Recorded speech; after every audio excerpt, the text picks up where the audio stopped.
bienvenue parmi les Digital Doers, le podcast de ceux qui font le e-commerce. Coproduit avec One-to-One Retail e-commerce Monaco, le rendez-vous incontournable pour tous les acteurs du marché, organisé par Comexposium. Je suis Cyril Duplessis et acteur du changement dans le digital depuis plus de 20 ans. Je donne ici la parole à ceux qui font notre écosystème, prestataires comme commerçants. L'idée est de comprendre le marché et de nous intéresser aux enjeux et aux perspectives du retail et de l'e-commerce en France. Nous recevons soit un retailer seul, soit un prestataire accompagné d'un retailer. Vous êtes de plus en plus nombreux à écouter les Digital Doers et je voulais vous remercier pour votre fidélité. N'oubliez pas de vous abonner et de voter 5 étoiles pour ce podcast. Vous pouvez même laisser un petit commentaire sympa, ça fait toujours plaisir. Bonne écoute à vous, toujours sans coupure.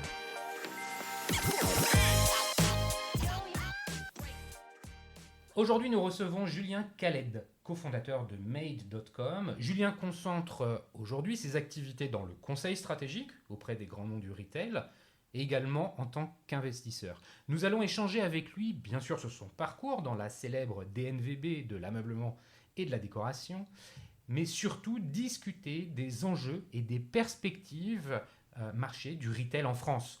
Nous allons aborder 3 grands thèmes. Le premier, en quoi le comportement des consommateurs a-t-il évolué post-Covid ? Ensuite, comment les retailers s'adaptent et continuent à s'adapter ? Et enfin, comment les annonceurs peuvent-ils prendre la parole dans le contexte actuel ? Alors bonjour Julien, ravi de te recevoir sur les Digital Doers. Avant qu'on ne commence notre conversation, est-ce que tu peux nous rappeler un peu plus en détail qui tu es ? J'ai très rapidement introduit des éléments de ton parcours, mais je pense que tu peux aller un peu plus loin. Bonjour Cyril et bonjour à tous. Évidemment, Julien, comme mon nom l'indique, je suis français. Moi, ça fait 10 ans que je suis à Londres, où j'ai lancé avec mes associés la plateforme de mobilier et de déco-design Made.com, plateforme et marque à part entière. On a démarré à 3 en janvier 2010 et on a beaucoup évolué depuis, vu que le groupe fait maintenant 550 personnes et commercialise dans 9 pays pour un chiffre d'affaires supérieur à 200 millions d'euros. Avant de faire Made, t'as commencé, t'as un profil quoi, ingénieur, commercial, c'est quoi ton Alors moi j'ai le parcours le plus basique du monde. J'ai fait une école de commerce. Après ça, alors en fait non, il n'est pas si basique. J'ai fait une école de commerce. Mon premier boulot derrière a été de bosser pour un petit fonds d'investissement à l'époque où tu n'avais pas de fonds de VC, tu avais majoritairement des fonds si tu avais des fonds de VC, mais plutôt sur de la tech et de la biotech. On est en quelle année là, Julien ? On est en quelle année, On est en Julien ? 2000, moi je termine en 2006. Ouais. Je vais bosser 2 ans dans un petit fonds qui avait racheté une société qui faisait du mobilier, un grossiste de meubles, grossiste importateur, qu'il avait mergé avec une boîte qui a racheté au moment où je suis arrivé à la barre du tribunal, sur 2 modèles de distribution un peu différents, qui ont tenté de merger les deux, l'une ayant été racheté en LBO et l'autre à la barre du tribunal. Ça s'est moyennement bien passé, mais moi j'ai beaucoup appris sur l'univers du meuble à ce moment-là. J'y suis resté 2 ans. Je suis parti pour, à l'époque, soit monter mon business que j'ai pas fait tout de suite, soit rejoindre un fonds. Et j'ai rejoint un fonds, mais un fonds qui investit dans les entrepreneurs, donc un fonds en small cap, qui faisait de l'investissement en croissance et en reprise d'entreprise. J'y suis resté 2 ans, puis on a décidé avec Ning, Chloé et Brent Oberman qui nous accompagnaient, de lancer Made.com à Londres. D'accord, donc là tu lances, tu as fait tes classes dans le métier du meuble, finalement tu apprends un petit peu au travers de cette première expérience le métier du meuble et tu lances Made quelques temps plus tard. On est en quelle année quand tu lances Made ? En 2010, 2011 ? On est où ? Alors on a lancé, je vais déjà revenir sur ton premier point, c'est exactement ça. On a eu la chance, et c'est très important je pense, si on parle, on va avoir des retailers peut-être qui écoutent, et puis on aura sûrement des gens qui lancent leur business ou qui ont envie de le lancer.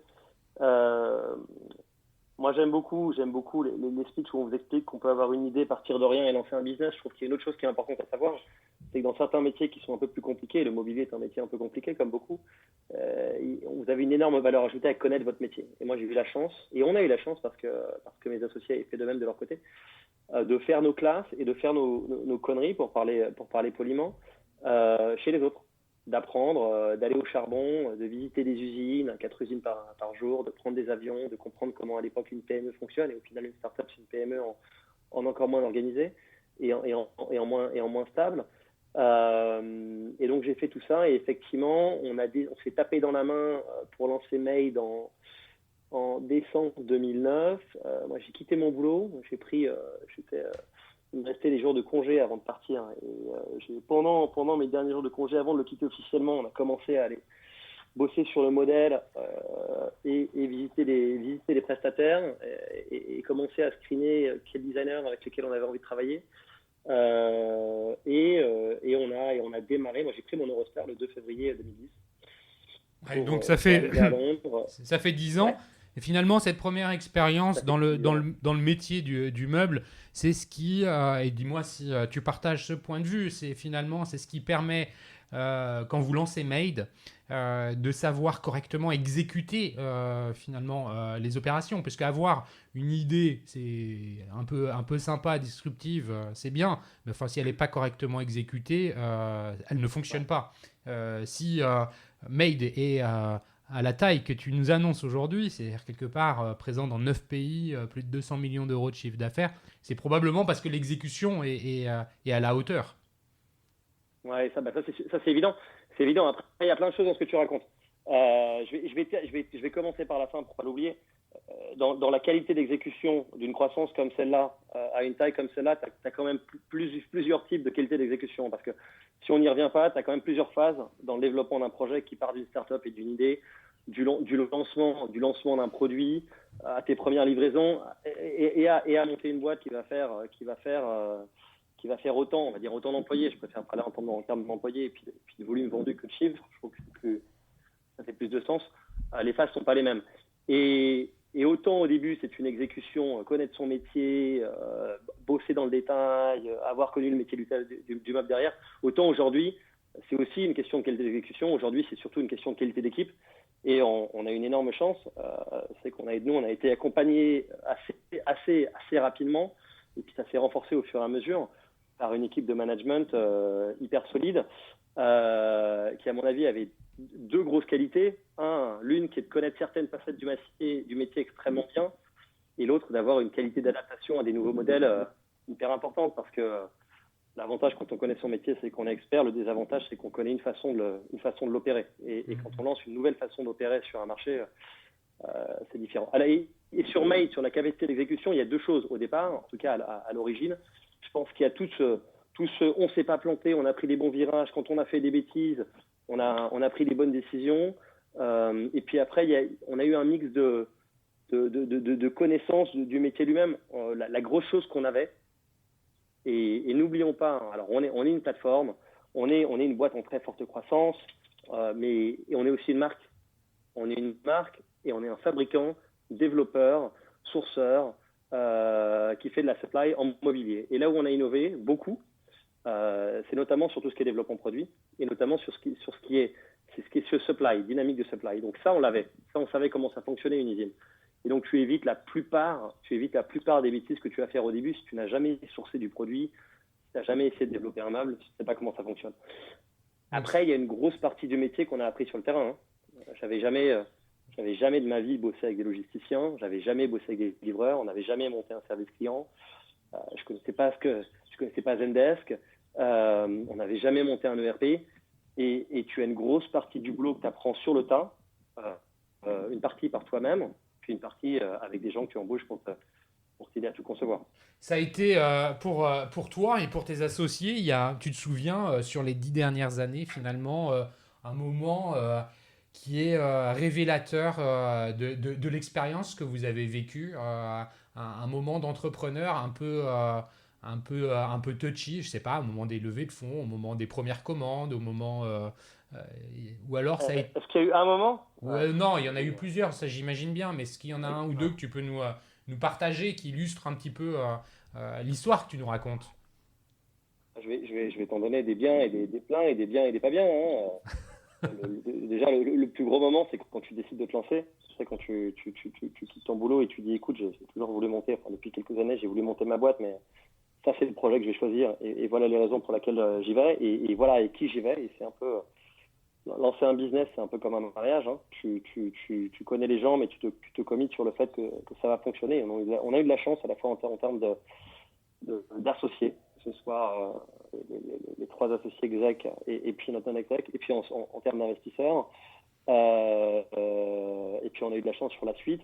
Derrière, la vie n'est pas toujours rose. Tu as beau, c'est incroyable. Les moments incroyables, c'est quand c'est même pas quand tu lances ton site, je trouve. C'est quand tu lances tes premiers produits. Je pense que c'est le plus important. Parce qu'on va se rappeler de tout. Je pense qu'on se rappellera de tous les noms de nos premiers produits pendant un moment. Tes premières commandes, les premiers clients que tu vas googler et checker sur LinkedIn et Facebook pour savoir qui c'est parce qu'ils sont importants. Enfin, ceux que tu connais pas parce que c'est pas ta famille. Très rapidement, on a eu des difficultés, comme tout le monde. On a beau avoir eu la chance de se rendre compte que notre plus grand pari était de savoir si des gens étaient capables de commander du mobilier différenciant, de qualité, original, design, comme on peut le dire aujourd'hui, à un prix hyper abordable, sans nous connaître, avec un délai de livraison qui était assez long à l'époque, encore plus long. Ça s'est passé. On s'est rendu compte que les gens achetaient. Et puis très rapidement, quand tu parles des moments difficiles, c'est notre première livraison de produits, on a galéré. Moi, j'ai eu des clients, j'étais à l'aéroport à Londres, j'allais partir en Asie pour un voyage de 15 jours. J'avais une cliente au téléphone qui m'expliquait que sa lampe était en retard et qu'il fallait que j'y aille et que je la ramène avec moi dans mon sac et qui voulait pas raccrocher. Et c'est toujours très compliqué, surtout quand on a des demandes comme ça. Donc on essaie de s'en sortir, mais ça, c'est des moments qui sont assez compliqués. Notre première livraison de produits s'est perdue dans la nature parce que j'ai moi-même collé les mauvaises étiquettes au moment de les faire partir chez le transporteur. Tes premières livraisons se passent aussi, tu as souvent des problèmes de qualité. Quand ça tombe mal, ça tombe toujours sur tes amis. Mais en parallèle, ça c'est toujours compliqué. Sauf que tu vois, quand tu montes ta boîte, tu es tellement émotionnel, tu es tellement dans le jus que tu vois, je trouve que tu veux que tout soit tellement parfait que dès que ça se passe mal, t'en fais une montagne. Alors, ce qu'il faut, c'est en faire une montagne dans le sens où il faut essayer de le résoudre, mais il faut arriver à passer outre. Et tu te rends compte assez rapidement que oui, tu as eu un problème de livraison, mais en fait, tu as eu un problème de livraison hier, alors que tu as livré 100 produits. Et donc 1%, c'est pas grand-chose. Bon, ouais. Non, mais on a eu des soucis comme ça. Après, tu as plein de victoires. Et la plus belle victoire, c'est pas vraiment quand on te parle de ta marque, parce que ça, si tu as un minimum d'humilité, tu t'évites de rappeler que c'est toi. Mais c'est quand tu arrives chez quelqu'un que tu vois le produit que tu as toi-même développé, tu as sourcé le designer qui l'a fait, tu l'as développé en usine, tu as fait en sorte qu'il soit vendu, et tu tombes là-dessus chez les gens. Le jour où on s'est rendu compte que dans toutes les rues de Londres, ça c'était au bout de 3 ans de business, à peine je pense, on avait au moins un client dans chaque rue de Londres. Ça c'est top. Le jour où tu te dis... ouais, c'est important de rappeler que finalement votre marché domestique, hein, c'est le UK. C'est le UK. Ouais. C'est ça. Et notre après, marché domestique, c'est le UK. On s'est lancé à Londres en 2010, en France en 2013, Pays-Bas en 2014, en Allemagne en 2015, entre-temps dans quelques marchés satellites. Et alors, Made, bon, je pense que tout le monde aujourd'hui connaît la marque. C'est un succès.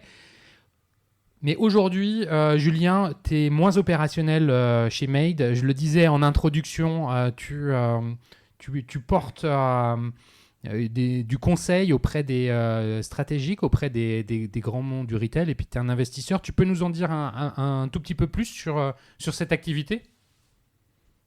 Ouais, avec plaisir. Alors, j'investis pas énormément, déjà premièrement, parce que je préfère développer des choses et aider les gens que d'investir dans leur business, pour être très franc. Et alors, moi, j'ai quitté mon rôle opérationnel chez Made en 2017, et aujourd'hui, j'accompagne en fait 3 types de structures. Premièrement, on va dire ce qu'on appelle des scale-up, des scale-up dans leur processus de croissance, que ce soit pour aller chercher la croissance ou alors gérer la croissance. Je trouve qu'il est beaucoup plus facile, en tout cas beaucoup plus facile à vivre, de lancer un business et de commencer à vendre des produits que d'arriver à faire croître votre modèle. Et quand ça croît, l'un des gros problèmes que vous avez et que la plupart des sociétés auxquelles la plupart des sociétés se retrouvent confrontées, et puis nous on l'a eu, c'est la gestion de la croissance. Quand on croît trop vite, c'est très compliqué. J'accompagne aussi des investisseurs et des VC sur tout ce qui est dossier d'acquisition, et puis effectivement des corporates comme Decathlon, que j'avais au téléphone juste avant, comme Leroy Merlin, Beneteau ou l'Occitane, sur tous leurs sujets de digitalisation et de transformation de business model, notamment autour du passage des métiers de vendeur de produits à vendeur de produits à grosse valeur ajoutée et de vendeur de produits à provider de services. Provider de services en termes de croissance durable et en termes de communauté. Ce sont des gros sujets, pas uniquement du retail, mais qui sont des gros sujets qui sont mis de plus en plus en exergue et qui sont accélérés aujourd'hui avant la crise du coronavirus, et encore plus depuis quelques mois. C'est une super passerelle pour arriver finalement sur le premier thème qu'on a évoqué pour discuter. C'est celui, justement, le consommateur. Et je crois qu'il est important de revenir sur cet aspect fondamental. Le marché, il existe parce qu'il y a des consommateurs. Le consommateur post-Covid n'est plus tout à fait le même que celui d'avant. Ses besoins, en quelque sorte, ont évolué. Ses habitudes de consommation ont un petit peu changé. Il y a des questions qui se posent aujourd'hui. Qu'est-ce qui est conjoncturel? Qu'est-ce qui va perdurer? Selon toi, Julien, comment ce marché, finalement, le consommateur, se comporte aujourd'hui? Alors, le consommateur se comporte aujourd'hui un peu plus comme il se comportait hier. Je crois que c'est une façon de le dire. Et je pense que c'est la réponse, cependant, que tu auras de beaucoup de gens, surtout quand tu parles au groupe eux-mêmes. Je pense que le coronavirus a agi, il a rien révolutionné.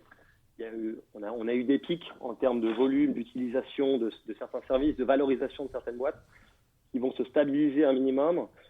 Il a majoritairement, cette période de lockdown en plus du coronavirus, je pense que c'est surtout le lockdown qui a joué, a agi comme un accélérateur de tendance. Et les tendances, elles étaient là. Mais aujourd'hui, on est encore plus dans le plus de qualité. Moi, c'est la façon dont je le vois, c'est plus de qualité, plus de services, plus de contenu, plus de durable, plus de local. Les tendances du travail à domicile commençaient de toute façon à émerger. Ça dépend des cultures. Dans certaines cultures et dans certaines géographies, tout simplement parce que ça fitait encore mieux comment on appelle ça, les rythmes de vie. Dans une culture ou un pays comme la France ou l'Angleterre, plus par contrainte et prix de l'immobilier, loyer de centre-ville, plus par contrainte que par habitude. Je pense qu'il était compliqué quand même à une époque d'expliquer à des Français qu'il fallait faire bosser leur équipe 2 jours par semaine à domicile. C'est assez contre-culturel. Mais tout ça, c'est accéléré. Et ça va revenir. Tout le monde va pas la jouer à la Twitter ou à la Facebook et proposer à ses employés de ne jamais revenir au bureau, parce que c'est d'ailleurs pas une demande des gens. Non. Mais je pense que ça accélérera la tendance, ça a accéléré l'adoption. Ça a accéléré l'adoption du e-commerce. J'ai oublié celui-là. Le e-commerce, aujourd'hui, est en énorme boom sur certains secteurs, sur les secteurs qui sont encore en demande, qui étaient encore en demande. Et oui, ça va se stabiliser. La perte du e-commerce va baisser un minimum. Cependant, il y aura évidemment beaucoup plus de gens qui auront tout d'un coup pris l'habitude de faire leurs courses de nourriture sur Internet. Ouais, justement, sur les habitudes de consommation. Revenons 2 secondes sur ces habitudes de consommation. On a vu finalement, et je m'inscris complètement, je suis complètement aligné avec toi quand tu dis que finalement, le confinement a joué un rôle d'accélérateur de tendance qui était structurellement déjà présente. Le Made in France, c'est pas nouveau. La consommation locale, c'est pas nouveau. Les enjeux RSE non plus. Après, il y a peut-être des aspects qui sont un peu plus nouveaux, mais qui sont peut-être aussi conjoncturels. C'est la sensibilité au prix. Finalement, la crainte de la perte de pouvoir d'achat a une influence sur le consommateur par rapport à sa compréhension du prix. Justement, le consommateur, aujourd'hui, finalement, il est en train de dire j'ai pris conscience encore plus pendant le confinement de certaines choses importantes, la pollution, tu as parlé du télétravail qui est aussi une transformation, il y a voilà, donc la pollution, donc l'environnement, donc les sujets RSE, donc je veux consommer local, donc ah oui, j'ai réalisé qu'il y avait beaucoup de produits qui venaient de Chine, donc moi je voudrais des produits qui viennent de chez moi. Tout ça, ça rabat un peu les cartes ou alors comment tu vois le truc? Ça Je va. pense que ouais, ça rabat rien complètement. Je rebotte en touche, c'est s'emboîter en touche et je répète ce qu'on dit, hein, c'est une accélération. Le, Moi, je suis un grand partisan de ne pas aller créer les tendances. Enfin, j'admire les gens. J'admire les gens qui, depuis des années, arrivent à entraîner tout le monde et arrivent à nous entraîner, arrivent à m'entraîner. Ça, c'est génial parce qu'ils ont fait changer les mentalités sur le développement durable, sur le local, sur le RSE, sur plein de sujets. Ça, c'est sur les produits, mais ça pourrait être sur les autres tendances de fond comme la thérapie, le bien-être au travail, le coaching. Moi, j'admire ces gens-là. Alors, Le business, dans cet environnement, à mon sens, c'est dur de mélanger business et voilà ce que la société devrait être. Le business, pour moi, il arrive en accélérateur de tendance. Aujourd'hui, ce qui est génial, ce qui est incroyable, c'est que toutes les marques qui se lancent de produits se doivent d'être sustainable parce que les consommateurs le demandent. Donc, la demande est là, le consommateur en a envie et toutes les marques qui se lancent aujourd'hui sont responsables. D'ailleurs, elles sont d'ailleurs toutes un peu trop responsables sans vraiment l'être. Et on a un peu de greenwashing. ouais, Et de moins en moins, c'est pour quand moi, ça même. va accélérer ça. Il y a de moins en moins Ouais, de greenwashing. Je pense que ça, c'est quelque chose je qui pense qu'il comme. y en a beaucoup. Non, mais d'accord, mais Mais moi j'aime bien voir les choses positives. Et de façon positive, il y en a quand même de moins en moins et il en reste malgré tout. Mais j'ai quand même une question à te poser par rapport à une forme de réalité économique face à laquelle on va tous se retrouver. Et, il y a un consensus pour dire qu'on est dans une récession, on n'est quand même pas face à des lendemains qui chantent. Il y a le chômage qui augmente, on l'a vu sur le mois d'avril. On peut s'attendre à ce que ça continue. Globalement, on sortira définitivement de sous la cloche en septembre, après l'été. Est-ce que finalement, la réalité économique, la réalité du portefeuille des consommateurs va pas rendre finalement cette sensibilité au prix comme un des critères principaux et qui pourrait venir effacer finalement les autres tendances structurelles? Je me fais un C'est peu une bonne l'avocat question du parce que diable, hein, non, volontairement. mais tu as raison, mais c'était le point sur lequel je t'ai pas répondu juste avant et je voulais revenir. Moi, c'est ma grande inconnue. Ma grande inconnue, c'est la sensibilité au prix. Euh, Pourquoi? Parce que je sais pas. Moi, je pense que les gens, et déjà, je suis pas devant. Alors, c'est la première chose, personne ne l'est. Et puis, j'ai quand même sûrement beaucoup moins de data que beaucoup de personnes. Je vois un petit peu ce qui se passe chez des grosses marques et chez des gros retailers aujourd'hui. Et puis aussi, chez pas mal de marques qui se lancent. Euh, je pense que le plus gros impact va être la diminution de la quantité d'achat. Ça, c'est mon humble pari aujourd'hui. Et je peux me planter. J'ai l'habitude de me planter, donc je serais pas étonné d'avoir faux. Moi, je pense que les gens vont consommer moins et vont consommer mieux. Donc, s'ils consomment moins, si leur budget diminue de 20% parce que la crise nous tombe dessus, ils auront peut-être, qui sait, un peu plus d'argent à investir dans leur t-shirt blanc pour qu'il soit durable, organique, sustainable, fait localement. Ça, je suis pas complètement sûr que la pression sur les prix sera là. Cependant, tout dépend de l'impact de la crise qu'on va se prendre. Aujourd'hui, je trouve qu'il y a quand même deux choses qui sont assez intéressantes, pour ne pas dire bizarres. Mais on sort de confinement, alors c'est peut-être encore très dur et dans les esprits de beaucoup de gens. Et je pense que ça l'est énormément. Et j'ai l'impression, c'est peut-être qu'on est français et très optimiste, malheureusement. Pour une fois, on est très optimiste. On a l'impression que tout est terminé. On a certaines discussions dans lesquelles on a l'impression, certaines, que c'est reparti, la conso est repartie à la hausse, on n'a pas de seconde vague, tout va bien, et on oublie de temps en temps qu'on peut se prendre une récession. Moi, ce que je sais, c'est que je pense que pas mal de gens vont se prendre effectivement une bonne désillusion en septembre, quand les effets des aides de l'État, on a quand même des plans de relance qui vont kick in, mais toutes les aides de soutien au salaire, etc., vont s'arrêter au fur et à mesure.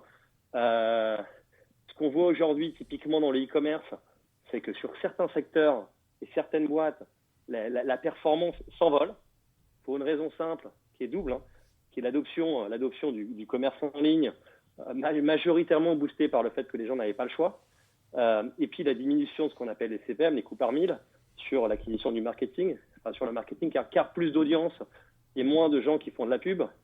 Et puis ça va peut-être continuer à durer, cette baisse des coûts d'acquisition médias sur l'été, parce que très souvent les annonceurs annoncent un petit peu moins sur cette période-là. Et puis en septembre, je pense que ça va être plus complexe. De là à se dire que les gens arrêteront de faire du sustainable et du local, je suis pas sûr. Moi, ce que j'entendais l'année dernière, ce qui m'avait pas mal marqué, alors c'est une anecdote, mais les anecdotes par définition sont très très loin d'être la réalité statistique. Et j'ai entendu une fois, voire je crois 2 fois, des gens me dire en juin de l'année dernière, moi j'arrête de m'acheter des fringues avant 2020. Et je trouvais que c'était très révélateur d'une société qui a été très consommatrice. Alors je ne vais pas rentrer dans les débats de génération sur est-ce qu'on a pourri la planète, consommé comme des dingues et mal consommé pendant des années. Mais une société qui a été plutôt consommatrice pendant quelques années et qui se rend compte au fur et à mesure qu'effectivement, s'acheter 4 paires de chaussures, dont une qu'on mettra peut-être une fois, c'est pas hyper responsable. C'est d'autant plus pour ça que toutes les grosses enseignes, les groupes qui sont en plus avec un minimum de vocation responsable et ou de responsabilité envers leurs consommateurs se mettent à pousser la spécialisation du produit, l'aspect qualitatif, le conseil, l'information, le service. Génial, super transition sur la deuxième partie que je voulais évoquer avec toi, qui est justement sur l'adaptation du retail par rapport à ce nouveau contexte. Voilà, de manière un peu générale, pour eux, quels sont les enjeux marchés, opérationnels auxquels ils doivent répondre? Alors, je vais marcher sur des œufs quand je vais parler de ça, parce que j'ai toujours un rôle assez paradoxal quand je parle du retail, venant d'une expérience de pure player. J'étais à une conf il y a 1 an et demi où on me demandait pourquoi on était meilleur que les retailers traditionnels en ayant mon thème. Et ma réponse était très simple, c'était qu'on a eu beaucoup de chance, nous, de se lancer avec une feuille de papier blanc à l'époque du e-commerce, avec énormément d'innovations technologiques et pas tout cet héritage qu'il est souvent très dur de porter. Mais je trouve que les retailers, ce qui est très compliqué pour eux aujourd'hui, ce qui a été très compliqué pour eux pendant la crise du Covid, c'est que la plupart ont dû se refocaliser sur ce qu'on appelle le run et l'exploitation, sauver des coûts. Les retailers, il faut quand même se dire que les gros qui ont un historique de 50, de dizaines d'années, si ce n'est de plus, ont réussi à tenir parce qu'ils avaient des bonnes règles de bonne gestion. Et donc ces gens-là, c'est évident, on coupe les coûts, on met les gens au chômage partiel, on essaie de préserver tout ça. Ils ont dû faire des choix. Moi, je l'ai vu chez les gens avec qui je discutais. Ils ont dû faire des choix où de temps en temps, ils ont dû se dire, écoutez, ces équipes-là, aujourd'hui, ne me servent pas à faire du business. Mon équipe content, mon équipe qui va faire du tutoriel, mon équipe de coach sportif, ne servent à rien, je pourrais les mettre au chômage partiel. Ils ont eu des grosses décisions à prendre en termes de mettre ces gens à l'activité au chômage et ou continuer à investir dans une période où le cash flow n'est plus là et on va taper sa trésorerie malgré les aides. Continuer à investir dans les projets d'avenir, continuer à investir en sustainabilité, continuer à investir en communautaire, et ça a été un gros challenge. Moi, je te disais que j'étais au téléphone juste avant ça avec Decathlon, et de leurs propres mots, comme ça a été le feedback de L'Oréal récemment, la crise a agi comme un accélérateur, un énorme accélérateur et un débloqueur, si tant est que ce mot soit français, de décision au sein des groupes. Decathlon te dira feedback, ouais, ça a été difficile parce qu'effectivement on a un business qui fait plus de magasins que de e-commerce, mais les consommateurs sont revenus hyper vite. On a investi tout ce qu'on pouvait pendant cette période-là pour garder le lien et créer le lien avec eux, et ça a accéléré de façon très très forte la transformation d'un modèle de vendeur de produits à un modèle de vendeur d'expérience sportive. Ça c'est un feedback qui est très vrai. Et pour pas mal d'acteurs autres, si tu te focalises sur le e-commerce, ça ça a permis de débloquer énormément de décisions qui étaient très longues à prendre en interne. Donc là, en fait, tu es en train de L'évolution du dire site que internet, finalement, les retailers ont gagné en agilité, en flexibilité ouais. de mise en œuvre Ah oui. opérationnelle. De très loin. Hmm. Et je dis pas que ceux à qui je parle l'ont fait. À quel coût le coût, il est dur à définir. À quel coût il y a forcément eu un énorme coût financier pour les groupes. Il y a un énorme coût psychologique pour les équipes. Parce que tu mets une équipe en chômage partiel. Je travaille avec Laurent Merlin et on bosse sur ça, sur lesquels j'ai fait sortir une équipe du chômage partiel parce qu'on avait une super opportunité. Et comme on sait tous, être au chômage partiel, ça faisait plaisir à personne, on faisait des vacances pour personne, même ceux qui étaient au soleil.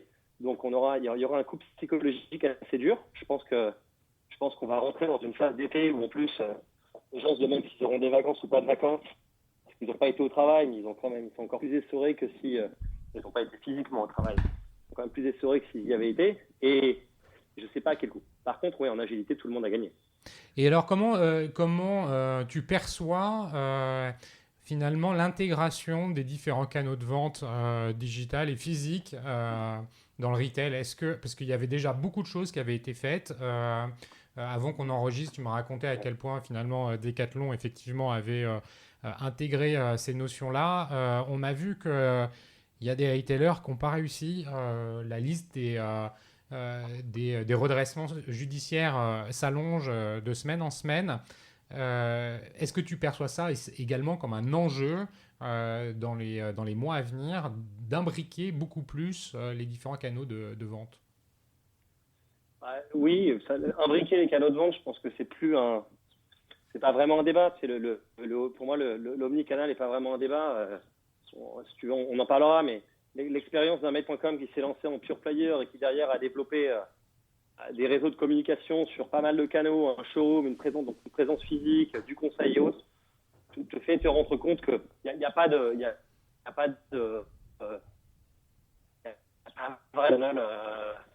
donc il faut un écosystème. Donc pour moi, l'omnicanal, pas de débat. Il y a eu deux choses sur cette période. Il y a eu une accélération de pas mal de choses comme le drive. Et le drive, asseyons-nous, ce qui est très compliqué quand on met en place des choses comme ça, c'est l'exécution. Donc là, ça a forcé une exécution plus rapide, mais les gens le savaient qu'il fallait développer et pousser un drive. Les livraisons, les prises de rendez-vous en magasin, etc., tout ça va se lancer de façon beaucoup plus simple. Et maintenant, ces choses-là vont être à disposition des retailers pour améliorer leur expérience. Cependant, il y a quand même pas mal de choses qui restent en suspens et de grosses questions. Si vous parlez aux marques de luxe et de cosmétiques qui ont des boutiques, moi, j'en ai eu 3 qui m'ont juste comme tu t'envoies un WhatsApp qui te demande si tu as vu passer des solutions, des idées, des sujets pour répondre à toutes ces problématiques de je peux plus faire essayer mes crèmes à mes clients en magasin. Oui, je pourrais avoir des testeurs, mais les testeurs, c'est pas complètement social vraiment. Donc, il y a pas mal de questions qui n'ont pas encore de réponse. Mais sur l'omnicanal, effectivement, ça a permis de pousser pas mal de choses. Je suis pas sûr que ça répond à la question. Ouais, non, mais bien sûr. Et puis, on a vu aussi, pour compléter tes propos, des transformations dans la supply chain avec les magasins qui viennent jouer les rôles de stock locaux pour détendre un peu justement les tensions qui pouvaient exister sur la logistique. Là, tu as quand même deux grosses choses qui sont poussées. Alors, je vais reprendre souvent les mêmes exemples, mais c'est pas ceux que je connais très bien. Puis ils sont publics. Quand vous avez vu Decathlon qui distribuait ses produits chez Franprix, c'est à la fois une solution opportuniste, solution opportuniste parce qu'on en a besoin et parce que le client le demande, et puis un accélérateur de transformation d'un Decathlon qui aujourd'hui a décidé qu'il allait rendre ses produits beaucoup plus disponibles chez d'autres retailers et pas uniquement chez soi. Tu vois l'accélération de tendance. Ouais. Après, tu as un deuxième gros sujet qui se pose, qui est le local et la fabrication locale, etc. Et sur des modèles comme sur des petits ou sur des gros. Le problème des gros, c'est qu'ils souvent ils ont été en sous-stock au début d'année parce que crise de la supply en Chine car coronavirus, puis derrière crise de la demande sur stock, Et puis tout d'un coup, comme ça redémarre bien plus fort qu'on l'avait imaginé, on a quand même pas mal d'enseignes retailers qui, depuis les annonces de jeudi, sont à plus 40%, plus 50% par rapport à l'année dernière. Ils n'ont plus de stock. Donc ces gens-là vont commencer à se reposer la question du comment est-ce qu'on est beaucoup plus flexible sur nos stocks, notamment dans des industries comme la fringue, où la question des capacités de prod, du pré-booking, des volumes à l'avance sont hyper importantes. Donc, mais pour ça, pour produire localement, je veux bien qu'on trouve des innovations pour de procédés, mais vous voulez produire en France, vous voulez produire en Europe, vous voulez produire des plus petites quantités et être beaucoup plus flexible, il faut monter les prix. Ouais, et on revient sur la question qu'on posait tout à l'heure sur est-ce que tu es prêt à payer plus cher quelque chose qui est local mais peut-être qui résiste mieux. Je continue notre conversation, Julien, sur justement la prise de parole. La prise de parole, ce que j'entends par prise de parole pour les annonceurs, pour les retailers, c'est quid de l'acquisition et de la fidélisation client. Comment aujourd'hui, finalement, dans ce nouveau paradigme, on peut s'adresser à ces consommateurs ou ces consommateurs futurs. Est-ce que ça aussi, c'est des sujets qui sont à l'ordre du jour parmi les contacts que tu as auprès des retailers? Alors, je ne sais pas si c'est exactement ça qui est à l'ordre du jour ou si je réponds à côté ou si je suis pile dans la question, mais le communautaire, la relation client, la data client, ça, c'est complètement à l'ordre du jour, sauf que la plupart des retailers traditionnels ont du mal à le faire. On a quand même une grosse partie qui a tué ses cartes de fidélité parce que ça ne fonctionnait plus, etc., etc., etc. Donc, il y a quand même des difficultés à intégrer tout ça, à faire marcher tout ça. Moi, ce que je vois, après on revient au basique, hein. Quand c'est la crise, focalise-toi sur tes clients actuels, chouchoute-les, bichonne-les, fais-les revenir, vends-leur plus de choses donne-leur plus de choses qu'ils reviennent te voir plus régulièrement et surtout qu'ils ne partent pas plutôt que de te focaliser à aller chercher d'autres clients. Ça, c'est un premier truc. Et la deuxième chose, plutôt qu'en termes de canal de communication pour aller en chercher d'autres, ce qui aujourd'hui est une énorme tendance, c'est le contenu. Le contenu et donc l'information.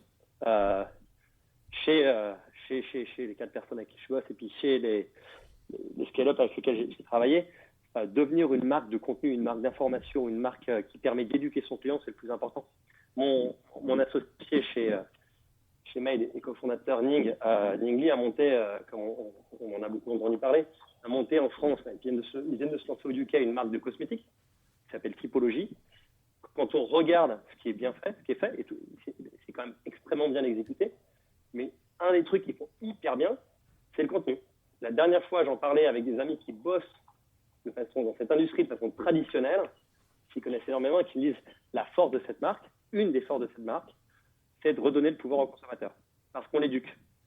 Et le consommateur, de plus en plus, au lieu de recevoir une newsletter qui nous dit écoutez, j'ai un moins 15% sur mon baume à lèvres, préfère recevoir une news qui lui explique comment marchent les huiles essentielles.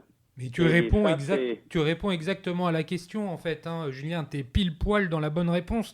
Effectivement, c'est les sujets, et tu vois, je te l'avais partagé un peu en préparant cette interview. Finalement, quid du CRM? Et tu parles de la base client. Et finalement, c'est vrai qu'on entend souvent les témoignages de personnes dire moi, j'utilise mon CRM, je vais aller taper dans ma base de clients, je vais aller recommuniquer avec eux.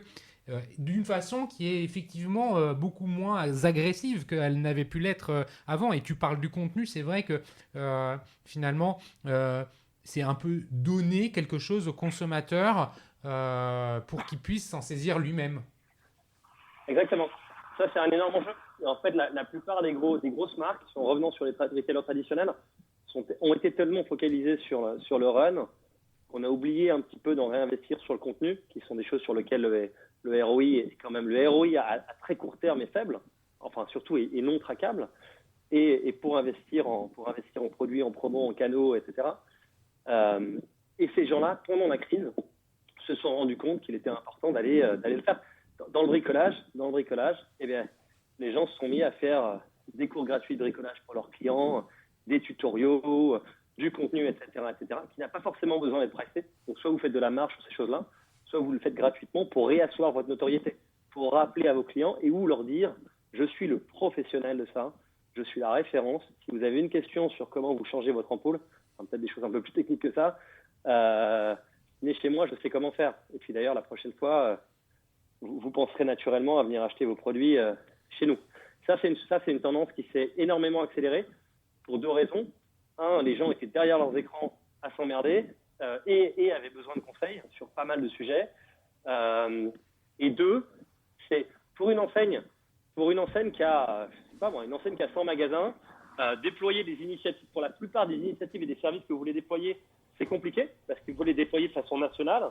Le local, c'est quand même compliqué à scaler, mais déployer un tutoriel de cours de cuisine, un tutoriel de cours de beauté, un tutoriel de cours de bricolage avec une newsletter de contenu de façon nationale sur toute votre audience, ça vous demande quoi? Une personne qui écrit du contenu tous les jours, une personne qu'on filme en vidéo tous les jours et un studio. Et donc, c'est pas si compliqué. Et ces gens-là ont pu aller développer du service, développer de la notoriété de savoir-faire auprès de leur audience. D'ailleurs, sans avoir besoin d'avoir recours à énormément de prestataires qui le faisaient à leur place, en gardant l'ownership. Bon, écoute, Julien, merci beaucoup pour ton partage, ton analyse. Merci d'être venu discuter au micro des enjeux et des perspectives du retail en France. Ça a été, je crois, très, très enrichissant. Merci à Comexposium, organisateur de l'événement One-to-One Retail e-commerce de Monaco, pour la coproduction de cet épisode. Et merci à vous tous qui écoutez les Digital Doers. Vous pouvez m'envoyer un message ou me contacter sur le site lesdigitaldoers.com. À bientôt, Julien. Merci à tous. À bientôt. Salut.